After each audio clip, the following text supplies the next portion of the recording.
ஊட்டியில் நான் பணிபுரிந்த போது பிரம்மகுமாரிகள் நிறுவனத்திலிருந்து என்னை மவுண்ட் அபுவில் உள்ள தலைமை அகத்திற்கு அழைத்தனர். ஊடக பிரிவினர்களுக்காக சிறப்பு கருத்தரங்கில் கலந்து கொள்ள எனது பெயர் பரிந்துரை செய்யப்பட்டுள்ளது, கலந்து கொள்ள வேண்டும், தியான வகுப்புகளிலும் கலந்து கொள்ள வேண்டும் என்றனர். போக்குவரத்து செலவு தவிர மற்ற அனைத்தும் அவர்கள் கவனித்துக் கொள்வதாக சொன்னார்கள். அண்ணாமலை தன்னையே ஜோதியாக உயிராக காட்டியதை விட வேறு பெரியது உண்டோ என்றேன்.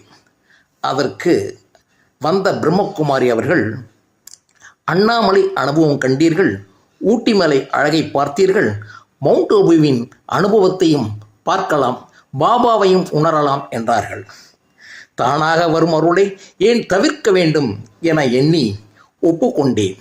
பயணத்திற்கும் தயாரானேன். 2001 செப்டம்பர் இறுதி வாரத்தில் மவுண்ட் அபுவில் நடந்த வகுப்பில் கண்களை மூடிக்கொண்டு தியானத்தில் ஈடுபட வேண்டும். எனக்கு கண்ணை மூடி தியானம் செய்வதில் நம்பிக்கை இல்லை, பொறுமையும் இல்லை. வகுப்பு எடுப்பவர், உங்கள் ஆன்மாவை மேலே எடுத்து செல்லுங்கள், மேகக்கூட்டம் தாண்டி சந்திரன், சூரியன், அனைத்து கிரகங்கள், நட்சத்திர மண்டலங்களை தாண்டி இன்னும் மேலே செல்லுங்கள், அங்கே ஜோதிமயமாக பிரகாசித்து கொண்டிருக்கும் பாபாவுடன் கலந்து ஆனந்த போதையில் மூழ்குங்கள், களிப்படையுங்கள் என்று சொல்லி நிறுத்தினார். அப்போது எனது உள்ளம் ஆனந்த போதை என்கிறார், அது என்ன என்ற கேள்வி மனதில் ஓடியது. சாதாரண போதை மயக்கம் என்று உணர்ந்த எனக்கு ஆன்மா அனுபவிக்கும் அந்த ஆனந்த போதை எப்படி உயிராக உணர்வது அரிதுதான். மவுண்ட் அபுவில் இருந்தேன். அப்போது எனக்கு கண்மூடி தியானம் செய்வது வராது, சுட்டு போட்டாலும் வராது என்பார்களே, அதே நிலைதான் எனக்கு. நேற்று நடந்த அந்த தியான வகுப்பில் எல்லோரும் கண்களை மூடி இருக்கையில் நான் மட்டும் கண் திறந்தபடியே ஜோதியில் கலந்து அனுபவிக்கும் அந்த ஆனந்த நிலையை கற்பனை செய்து கொண்டேன்.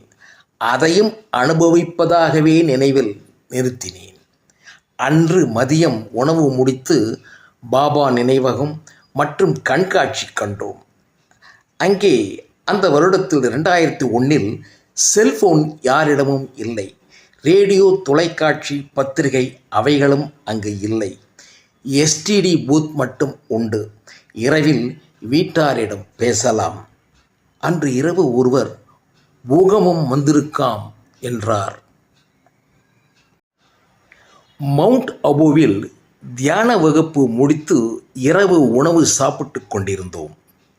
ஒருவர் தகவல் கொடுத்தார். சென்னையில் பூகம்பம் என்றார். சென்னையை சேர்ந்தவர்கள் எஸ்டிடி பூத் முன்பாக வரிசையில் ஓடி நின்று குடும்பத்தாருடன் பேசிக்கொண்டிருந்தார்கள்.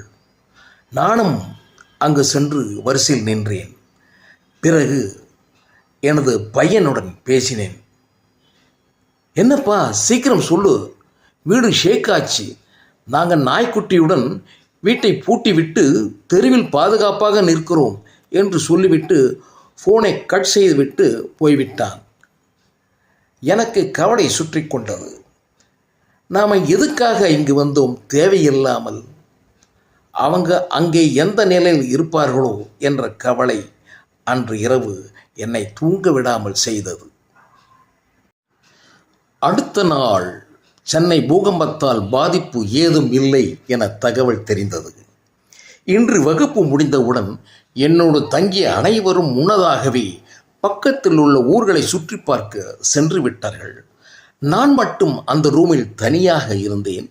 அடுத்த நாள் மாலை ஊர் திரும்ப வேண்டும். நான் இவர்கள் நடத்திய அனைத்து கூட்டங்களிலும் கலந்து கொண்டேன். காலை 11 மணிக்கு நிறைவு நிகழ்ச்சி முடிந்தது. எனது தங்கும் அறையில் தனிமையில் படுத்திருந்தேன். பின்னால் சுவற்றில் பாபா படம் இருந்தது. பார்த்தேன். கூட்டு பிரார்த்தனை வள்ளலார் சபையில் நடப்பது இங்கும் நடப்பதை என் மனம் ஏற்றுக்கொண்டது. அனைவரும் இறைவனின் குழந்தைகள், அனைத்து வயதினரும் சகோதர சகோதரிகள். ஒளி ஒன்றே கடவுள், அது ஒரு பரமாத்மா, பரம்ஜோதி எனும் கருத்து என்னை கவர்ந்தது. மவுண்ட் அபுவில் நான் தங்கியிருந்த எனது படுக்கைக்கு பின்னால் பாபா படம் மாட்டியிருந்தது. அதை பார்த்தவாறு நின்று கொண்டிருந்தேன். நாம் அனைவரும் கடவுளின் குழந்தைகள். கடவுள் ஒளிமயமானவர். அது ஒரு பரமாத்மா. நாம் ஜீவாத்மா என்று நமது பிறப்பின் தன்மை, சகோதரத்துவம், அன்பு, கருணை இவைகளை இந்த உலக மக்களுக்கு உணரச் செய்யும் நோக்கத்தில் இந்த கருத்தரங்கு நடைபெற்றிருக்கிறது. இதற்கு இவ்வளவு பணம் செலவு செய்யும் பாபாவுக்கு மனம் நெகிழ்ந்த நன்றி என்று பாபா படத்தை நோக்கி சொன்னேன். அப்போதுதான் அந்த அற்புதமும் ஆனந்தமும் நிகழ்ந்தது.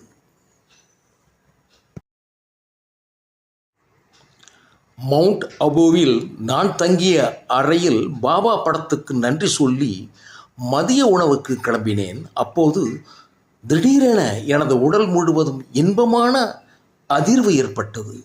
உடலில் மயிர்கூச்சம், தசைக்கூச்சம், எலும்பு கூச்சம், அனைத்து அவயங்களும் கூச்சத்துடன் நெகிழ்ச்சி, ஆனந்தம், குதூகூலம், தானாக சிரித்தல், இன்பமான பார்வை, புன்முறுவல். இதை சிறிது நேரம் உணர்ந்தேன். பாபாவின் அருளாசியோ இது. ஆனந்தமாக இருந்தது. பாபா படத்தை பார்த்து கொண்டே தானாக வந்த இந்த ஆனந்தம் நான் சாப்பிட்டு மீண்டும் இந்த அறைக்குள் திரும்பும் வரை உடலில் இருக்க வேண்டும் என வேண்டினேன். அப்போதும் அது தொடர்ந்து இருந்தது. மவுண்ட் அபுவில் நான் தங்கியிருந்த அறையை விட்டு வெளியில் வந்து 100 மீட்டர் தொலைவில் இருந்த லிஃப்ட் வழியாக 2வது மாடியில் சாப்பிட்டு கொண்டிருந்தேன். அப்போதும் அந்த ஆனந்த போதை தொடர்ந்து இருந்தது. அங்கே பாபா படம் இருந்தது. மனதால் அதை பார்த்து நன்றி சொன்னேன். தயிர் சாதம் போட்டுக்கொள்ள என்னால் எழுந்து கொள்ள முடியவில்லை. சகோதரி அருகே வந்து சாதம் போட்டார். ஒரு வழியாக மதிய உணவு முடித்து எனது அறைக்குள் நுழைந்தேன். பாபாவை பார்த்தேன். அப்போதும் அந்த ஆனந்தம் தொடர்ந்து இருந்தது. கேட்டதை கொடுத்த பாபாவுக்கு நன்றி என்று சொல்லி கீழே விழுந்து வணங்கினேன். எழுந்தேன். அந்த ஆனந்தம் அகன்று இருந்தது. இதை அனுபவிக்கத்தான் இந்த மவுண்ட் அபுவுக்கு கடவுளால் அனுப்பப்பட்டேன் என்று உணர்ந்தேன். அண்ணாமலைக்கு நன்றி சொன்னேன்.